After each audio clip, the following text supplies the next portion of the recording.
Thank you, Professor Talur.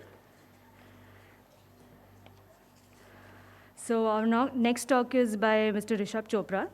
Mr. Rishabh leads strategy and partnerships development, South Asia at PATH. He supports creation, development, and implementation of interventions that accelerate public health impact by collaborating with other NGOs, government, and private sector partners. Before joining PATH, Rishabh was a strategy consultant with IntelliCap and consulted with the Bill Melinda Gates Foundation on identifying gates in private healthcare providers' engagement across India and creating a strategy for TB control in urban slums. Rishabh will also be a part of our panel discussion later today. I welcome him to deliver his talk.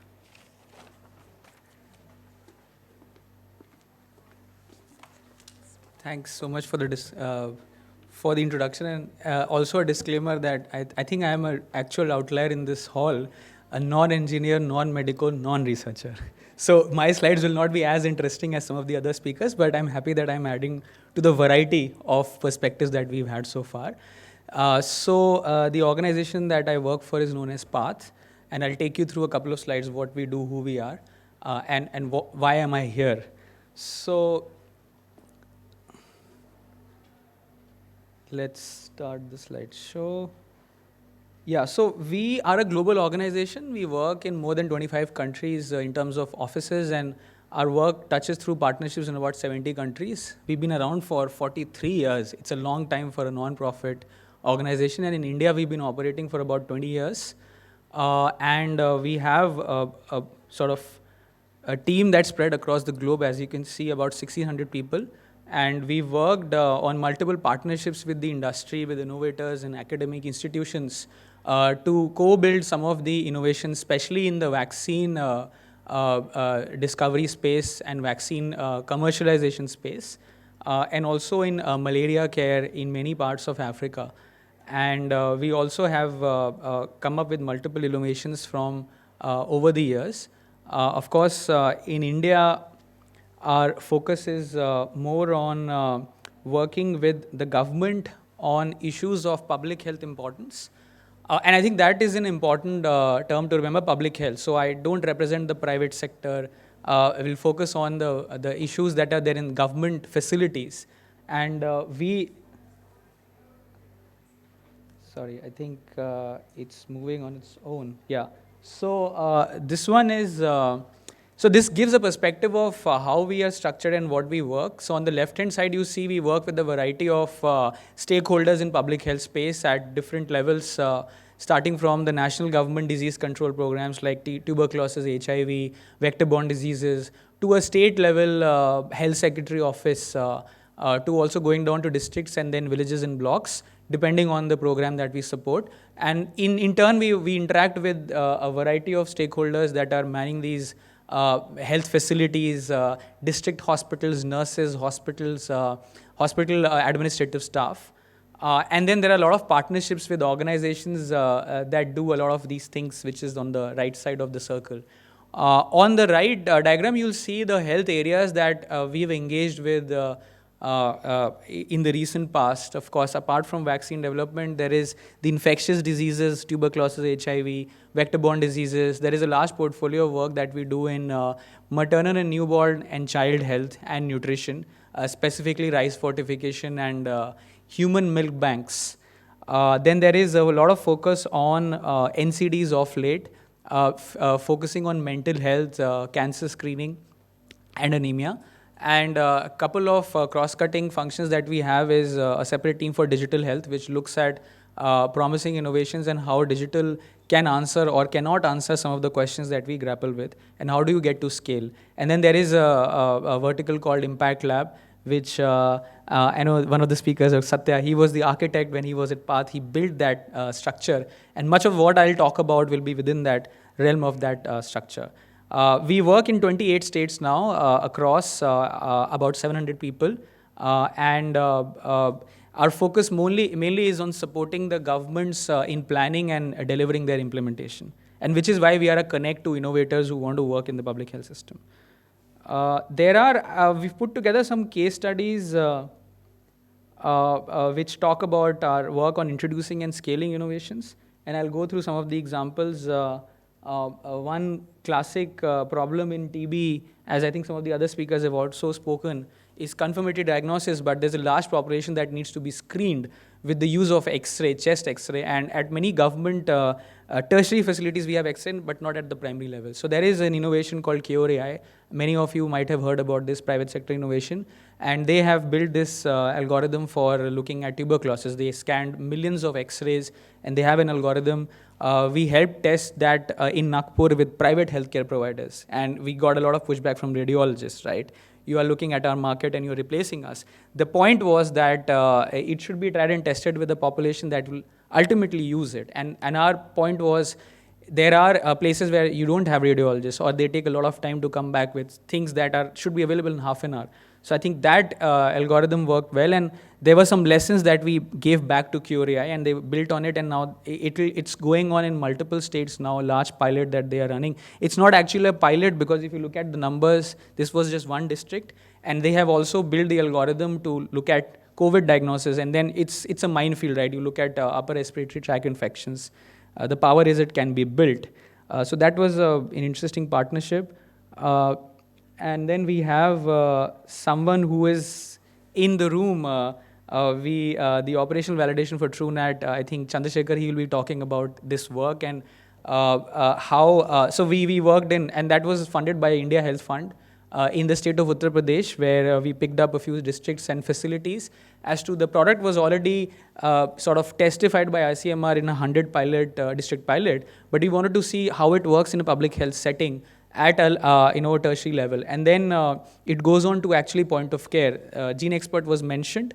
TrueNat is one level below that. And then there is sputum microscopy. So there were a lot of lessons that came out from what are the sort of trainings that are required, how are the providers actually using this test, and what are the challenges that they see that can inform product development or product improvement as you go along. And I think it's been a while since we did that work, but it was, we call as validation on operational pilots, that gives the innovator some feedback and also a chance to engage with the public sector, which generally it becomes a little difficult for everyone to manage that.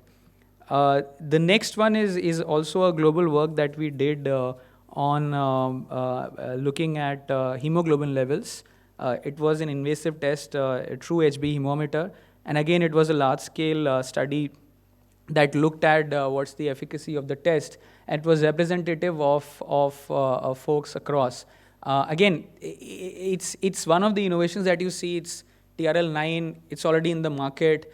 But how does it work in settings which the innovators are not very familiar with, because they don't get to work with the government very often. So that's another, I would say, pilot that we did, and we published a report. I think I can share the link later on. It's available for everyone to see. I think that's the other thing that PATH brings, is we are non-conflicted. So we will also not just talk about what was successful, but we'll also call out where it was not successful, and what are the things that the innovator should take them back while they are looking at it. So I think that a transparency of sharing the information back is very important. And these evidences also helps you get to things like WHO pre-qualification. When you look at large-scale procurement from multiple countries, all these things are very important, because they look for evidence, has it worked in the public health setting.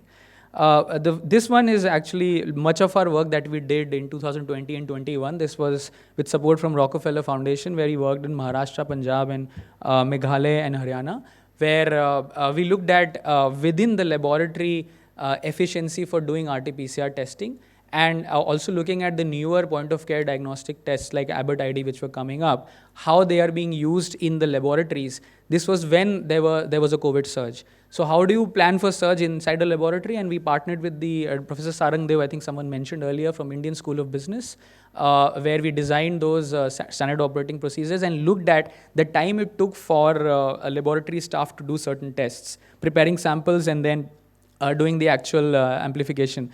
And there were a lot of learnings that we gave back to these district hospitals and laboratories that were then being able to say, how do I plan my resources? That's a big question in public health settings, because at that time, I think most of us were running with very short staff teams, and certainly there'll be a surge. So how do you start testing 1,500 samples daily? From now, today, you are at 200. So all those analysis went back to the government, and they took up some of the recommendations, and also testing these newer innovations that are coming in the market with the government facilities while the COVID pandemic was there. So again, it did help inform a lot of cues to the innovator as well as to the government, because if the government has to buy something, they would rather look for some pilots to get some evidence. And also, what is the cost of doing these things, right? Cost is not just the price of the equipment or reagents, but it's also the health system's cost. How much time my healthcare provider is spending on it, and what's the opportunity cost if I'm not doing the test.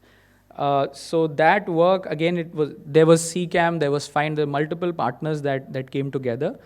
And I'll try to stick to time. I know we were running short. I'll just have a couple more slides. I was also asked, because we have a wide variety of team working across the country, and we have many clinicians, public health experts, field staff that engage with the health system on a daily basis. So we've put together some bottlenecks. One is, one form of it can be at the industry higher level. That would be my view as well, at 10,000 feet if you were to call it. Some of the gaps that exist, and I think some of the speakers have alluded to earlier, Dr. Arindam's talk on the various phases and where these guys fail. So I think the first issue is the unstructured public and private diagnostic market. It's a complex mesh, right? When you get in the market, who do you start with, who do you talk to, and how do you get to these tier 2, tier 3 cities to get tested? The supply chain and equipment maintenance is a big issue, and we saw that with COVID as well, with the new PSA plants coming in, lack of training, lack of resources, lack of trained resources to do something that should be done by qualified staff. I mean, one fact is we don't have enough biomedical engineers in these laboratories and district hospitals. So how do you build that cadre? Health economics is very important. As I said, costing is at most important to a policymaker. There is money with the government, but where do I invest and how it will help my service delivery and quality of care is on everyone's mind. And I think lack of operational research, and this is a gap that we try to fill, that there should be information on how it is working out, which is why we don't end up working with very early stage innovators, because then there are still some steps to climb before they get to a level where they can supply some kits to the tune of, let's say, 1,000, 2,000, and can be tested. These pilots typically would take about 6 to 8 months to generate some evidence. And I know the time is up. The last slide is areas that need innovation, and I think some of these are discussions to be had over multiple hours. But I think some of you have already alluded to the infectious diseases and AMR. Of course, India and China contribute to the largest burden of AMR, and more we are finding with after COVID as well. There's a lot of focus going on. Anemia and cancer screening, of course, sickle cell anemia we talked about. And cancer screening, of course, because you have to look for a large population at public health centers or private centers to then say this should be sent for a confirmatory test. So there are some interesting technologies coming up. Medical devices, if you go outside of therapeutics, ophthalmology solutions, ECGs that are smaller and cheaper, and X-ray machines, again, more closer to the population, because still in rural areas you have to come to a city to get your X-ray done, or the quality is not that good. And I think the overall point, with some of it I'll also touch during the panel discussion, is platform molecular diagnosis, multiplexing. This is coming up in a big way, and especially after COVID. A rapid point of care antigen tests, and rapid means anything that is available within 30 minutes or 15 minutes. That's the waiting time for the OPD population, and the doctor can see the result. And the one that we focus a lot is digital connected diagnostics. So yes, you have done a test. Is there a server that you're reporting your information, or are you coordinating with other labs that share information on a regular basis? So I think that's an important point, to keep that digital point in your product development phase from the early stages, then try to build another app later on. So those were some of the areas that we think need innovation, and that's all. I won't take, I don't know, the time is up, and I don't know if there's enough time for question and answers.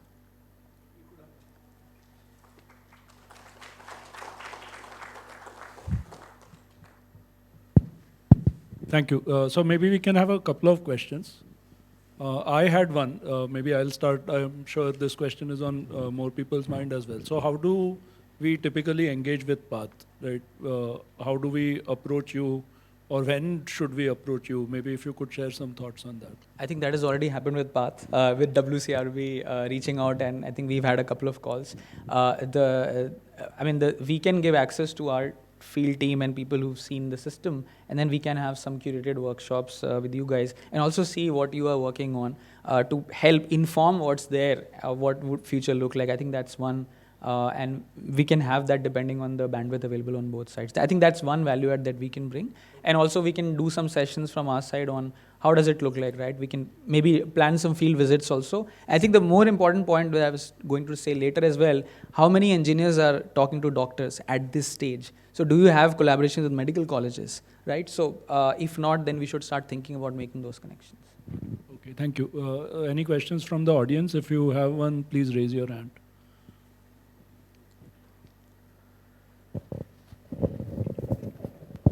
Rishabh, could you please share your experience working with the government? Like, how do you reach out to various departments in government? Are they open to the suggestions which you give them?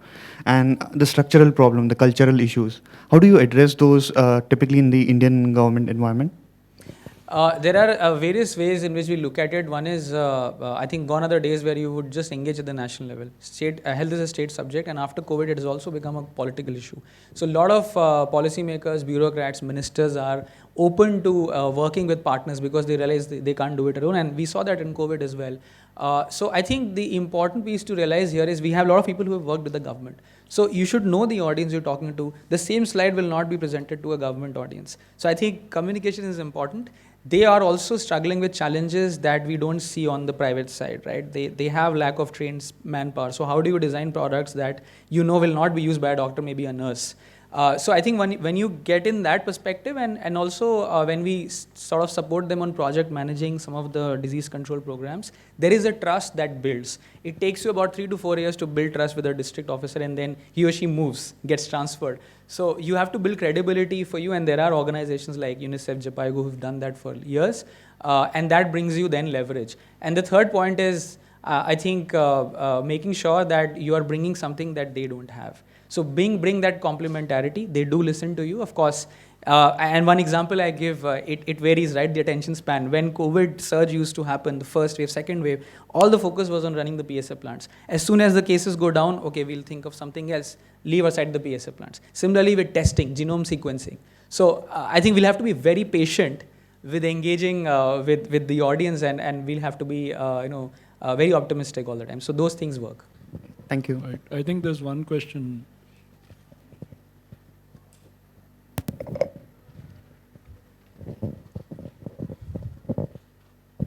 Thank you. You've already answered most of my questions.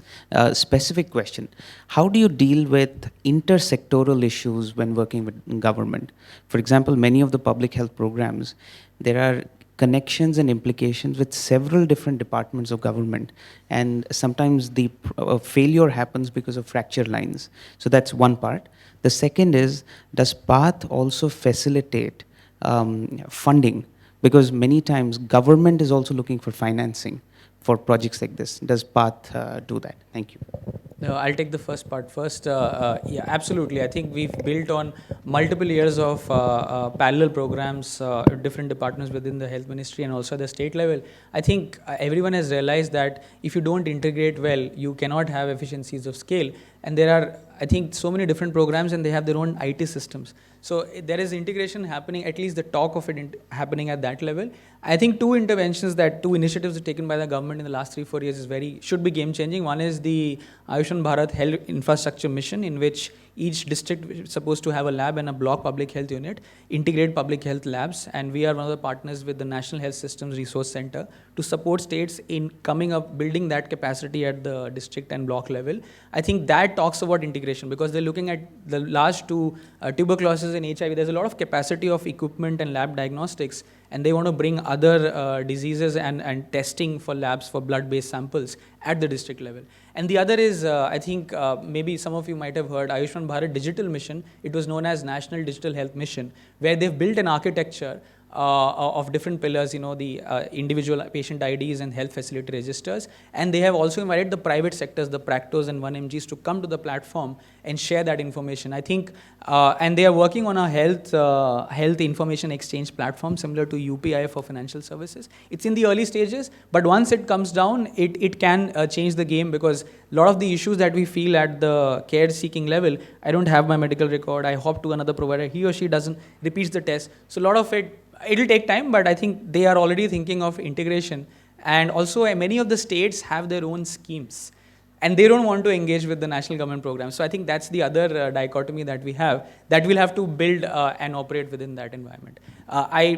Second question was funds for government. So PATH is a non-profit organization. We do fundraising for our causes, but I don't think we do it for the government. We do work on international pool mechanism funds like Gavi, for vaccine pooling, and so we'll work with grantees. So Gavi will fund us to do some vaccine planning and introduction in a country, and not per se for the government. I don't know if that answers your question. All right, thank you. In the interest of time, maybe we'll move on. So thank you, Rishabh, again for that very nice talk. Thank you.